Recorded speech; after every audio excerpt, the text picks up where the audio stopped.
Hi everyone, our project for today is going to be for basic drawing level 2 for 7 to 8-year students. It is the toucan that we are going to be working with, and we are going to start our drawing by going towards the eye. So notice that the eye is right there in the center, and we're going to accordingly, if this is our paper, we want to think about where we want to place the eye. It affects everything else. So it affects how much we can draw for the beak, the body, and all the rest of it. So we want to be towards the top side of the paper, away, not centered, but right about here. So here we go. This is a circle for the toucan's eye, the first circle for the black of the eye, and now the second circle is for the blue of the eye.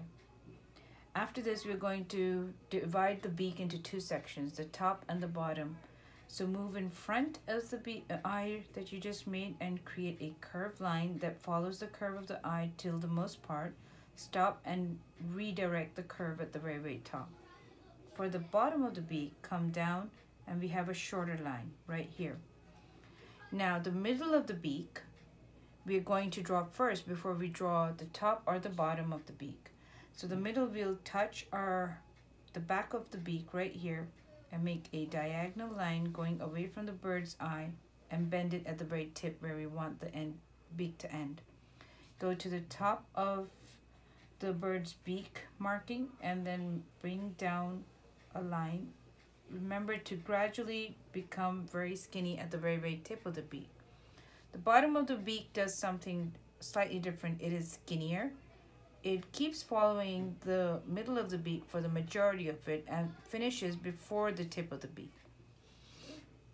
Now, draw back the line to the head from the top, and then we'll draw its chin as well.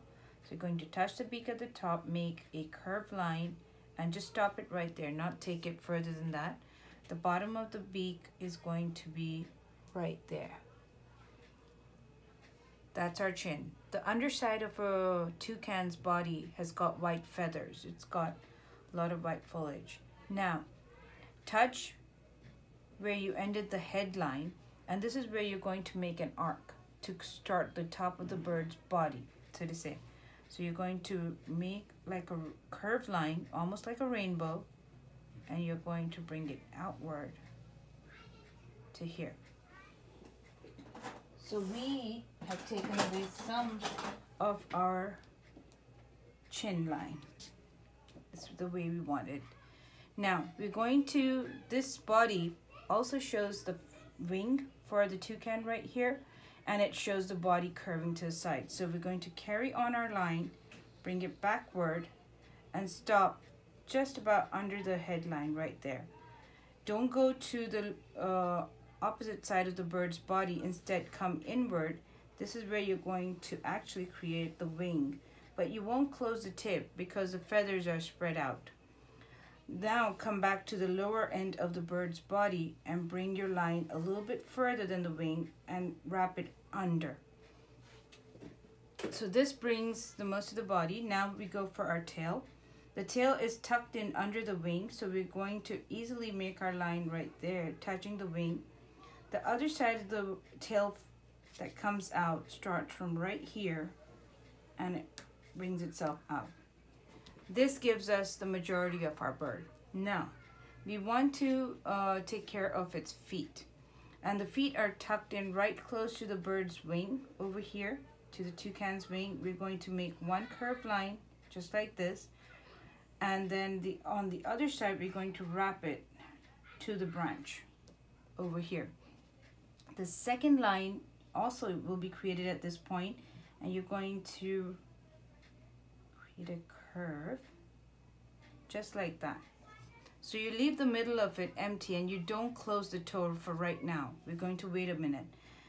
Just leave a little gap and put the second toe in, but it's only halfway in, and you're going to bring it back as well, about right there. So that takes care of our second toe as well. Now for the branch, you're going to touch where the toe ended right here and stretch up your branch, going away to the right side of the paper. Bring it downward and then again keep on going till it stops at the bird's body right there. The right side, or rather your left side, is going to be drawn just like this. So as you draw it, you will notice that you have created the effect of the bird's toe holding on tight to that branch. At this point, do you see that gap that we've left? We're going to close it up. So now the bird is holding on nice and tight to the whole thing. This picture is going to be done in all pastels, and we are going to use the colors from the lightest to the darkest. So that means our yellow for the bill is the first. Oh, my mistake. We have to create the diversification of its colors on its around its eye. We still have the yellow to create, so apologize for that. I'm going to pull this line in here and curve it over the eye to come and sit down at the beak. We use the corner of that eye to create the back black area as well as the top black right there. I would say at this point we've got that settled. There are white feathers on the tail feather. We want to give a line for them right there, and there is a red spot that is created on the belly of the toucan. So now let's get into our coloring. We are going to take our yellow and color down our toucan nice and bright. This technique, the all pastels give the very rich rendering of colors. You cannot go wrong with them. They are so soft and so easy to use. The only problem is that you have to be equally careful that you don't let them get too messy too fast, because they can get away from you really, really fast. Be careful of making sure that you stay tidy in your areas that you want the colors to be visible in. So this is my yellow. I'm going to take a little bit of a red and we're not going to color a lot. We're going to create the bottom red just like this. We'll make a line all the way across and we're going to stop, and then we're going to give an equally bright line on its top. That's about it, and the red would come down to its bill right there. So those three areas are done. We're going to give a little bit of red over here on the inner side of the eye. Just leave the colors. It's like you're laying them down and you're trying to set them up to what you want them to be like before you start the actual coloring process. Now we're going to take our blue and we're going to create a little bit of a blue right here. Then we'll convert to black. We want to have our blue around the eye right there. And then although the bird's feathers are supposed to be black, we see them as blue. So that is the color that you would want to use. You want to create the feathers in short strokes like this. You do not want to color more than this. The next lot of feathers comes from here to there. So we're going to add new lines. And when we get into blending all this down, you will see the reason to leave the white as white. You don't want to color too strong. And then right down here, you're going to have longer feathers. But for this, I would like to add a little bit of my purple, or you could even touch some red to it. That would give us a purple automatically, as red and purple blend to make you a blue. Red and blue blend to make you a purple. Here we go. So, next color, the feet of the bird. To get them into a blue, right there. And then we've got the black. Black, we want to have a spot at the tip of the beak. Let's start with that. And then we have the eye. Then we have the bottom of the bill right there.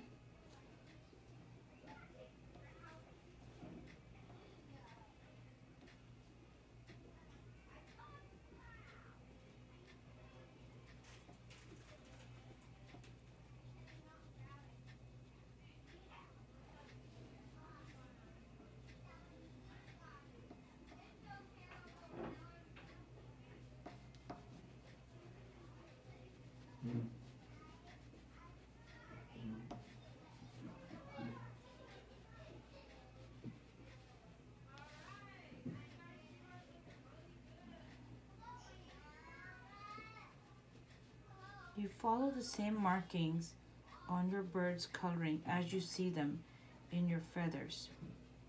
So I again see some blue right here on the bird's body. So I will keep picking up the blue as I see it being applied into the body. There's nothing wrong with that. You have to trust your eyes. Art is all about visual. So as you keep working into the bird,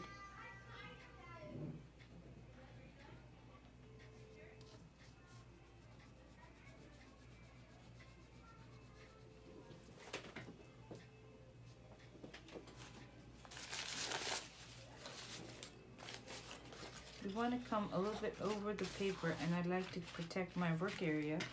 So I'm going to add a little tissue paper just to keep it clean so that I don't have the colors bleeding over past the paper. So this creates the majority of the colors that I really needed for the bottom, and I see a little bit of black on its underbelly right about here.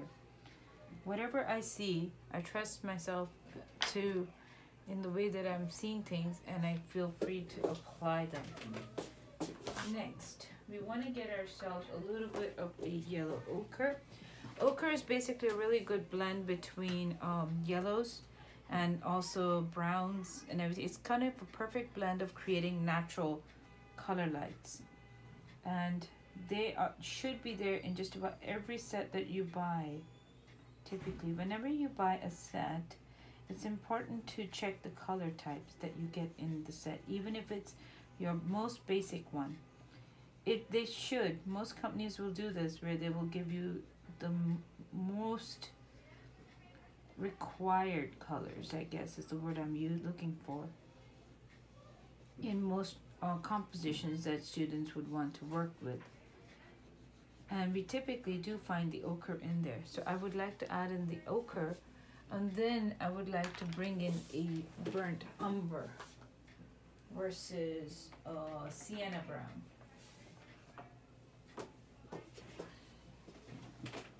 So we're going to create a burnt umber right there, and I'm going to trace over my line first to make sure I don't go past it in any which way that I don't want it to be spreading my colors out.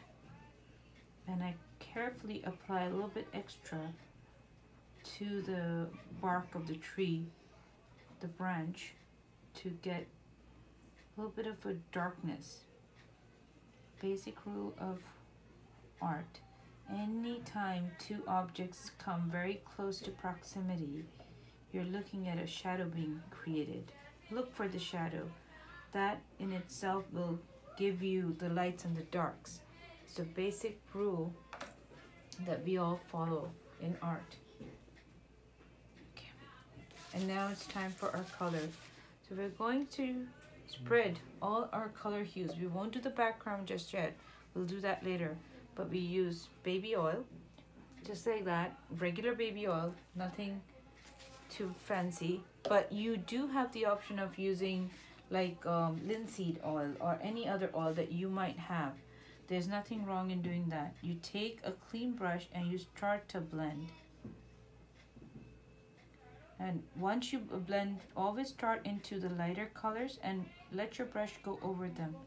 Do not go over any of the deeper tones to start with. You'll get to them eventually, but you want to keep them clean. Once I've done the yellow, now I'm going to stroke over my reds. Just like this. And notice how it pulls the color starts to spread it and makes it look really smooth. The process of using this, any kind of oil as a medium to float the colors in oil pastels almost gives you a feeling like you did an oil painting versus regular oil pastels. It's really, really good. Key is to keep the colors nice and clean. Now, make sure since you worked on the red that you touch all the different areas that do have some red in them. Notice how I'm getting purple like I wanted to on my feathers on the bird's wings to the underside. Again, we know that the toucan's wings are supposed to be black. Most of its feathers are black. However, when the light reflects off of any object, it tends to create a different feel of the whole thing. Going to go to my... Notice how my brush went over the line just a little bit, not intentional, but I have it. But I am not worried about that because I have to create that beautiful green background. Everything will get absorbed into it. And I know